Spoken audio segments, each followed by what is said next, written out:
Hello, today we are going to start with algebraic fractions, and before we look at the basic operations of fractions, we will have to look at the cancelling rules. Now remember, cancelling rules for algebraic expressions and for whole numbers, for normal rational numbers, is exactly the same. So number one is we can only cancel one numerator with one denominator if that is one term and one term only. That tells us that there must be multiplication signs only, okay? There may not be plus and minus signs in the numerator and in the denominator. So we never cancel into plus and minus, we only cancel into multiplication. Then secondly, as I said, you always cancel one numerator with one denominator.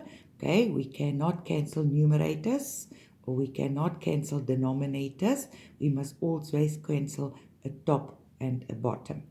And then lastly, very, very important, if we cancel brackets, you have to cancel the whole bracket. You cannot cancel only part of a bracket.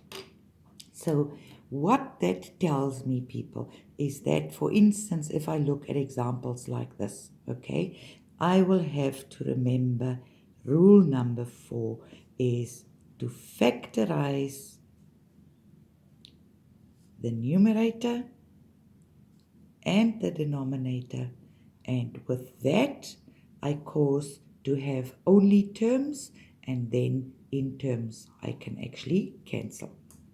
So if we look at the first example, we have a minus 3b over 3b minus a. Now, very, very importantly, people, although each of the terms as such is the same, our signs are not the same, okay? This a is a positive 1 and this a is a negative 1. So already this is not the same. This 3b is negative, this 3b is positive, so already it is not the same. But what I can do, I can take out a negative 1 at the denominator. Take out the negative 1 as a highest common factor.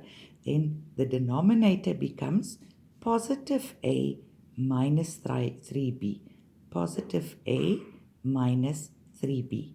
Okay, and if you now look, people, now the bracket is exactly the same, and the same brackets can be cancelled.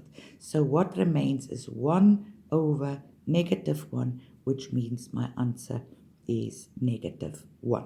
So just take note, people, that the signs of the brackets must be the same. Because these two are two terms, I'll put them in brackets, and I put that in brackets because those are two terms, okay? But if you look at the bracket, they are not the same.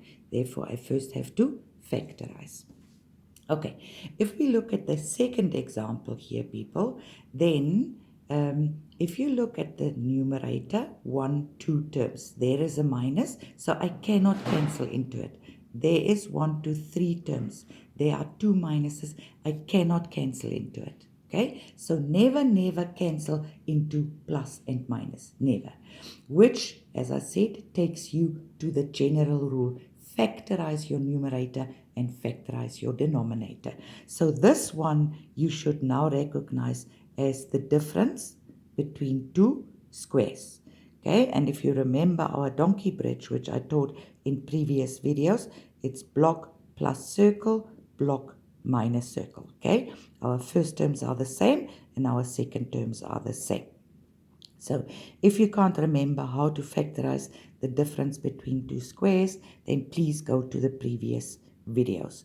But that factorization gives me x plus 2 and x minus 2. Okay. Then go to your denominator.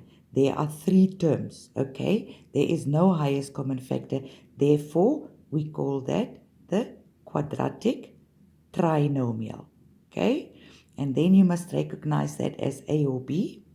Because this is negative, it is b. And that one is also negative, it is b1. So that tells me that I've got a positive and I've got a negative bracket. right? And if I work it out with my factor pairs, 2 times 5 and so forth, then I will get my factorization of x plus 2 and x minus 5. Okay, and if you now look at it again, people, here I've got a bracket x plus 2, and there I've got a bracket x plus 2. Because they are the same, I can cancel them. Okay, this is x minus 2, this is x minus 5. I cannot cancel them, so that is what remains. So that is what my answer will be. Okay, I hope you understand that.